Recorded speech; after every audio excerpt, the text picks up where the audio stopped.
இயேசு கிறிஸ்துவின் பிறப்பையொட்டிய நிகழ்ச்சிகள். அவருடைய தாய் மரியாவுக்கும் யோசேப்புக்கும் திருமண ஒப்பந்தம் செய்யப்பட்டிருந்தது. அவர்கள் கூடி வாழும் முன் மரியா கருவுற்றிருந்தது தெரிய வந்தது. அவர் தூய ஆவியால் கருவுற்றிருந்தார். அவர் கணவர் யோசேப்பு நேர்மையாளர். அவர் மரியாவை இகழ்ச்சிக்கு உள்ளாக்க விரும்பாமல் மறைவாக விலக்கிவிட திட்டமிட்டார். அவர் இவ்வாறு சிந்தித்துக் கொண்டிருக்கும் போது ஆண்டவரின் தூதர் அவருக்கு கனவில் தோன்றி, யோசேப்பே, தாவீதின் மகனே, உம் மனைவி மரியாவை ஏற்றுக்கொள்ள அஞ்ச வேண்டாம்.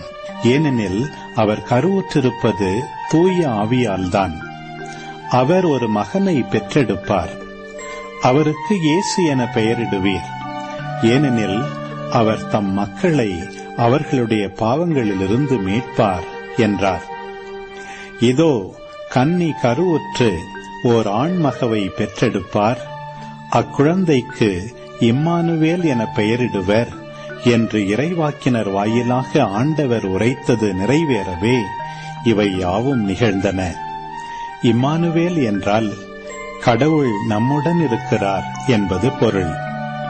யோசேப்பு தூக்கத்திலிருந்து விழித்தெழுந்து ஆண்டவரின் தூதர் தமக்கு பணித்தவாறே தம் மனைவியை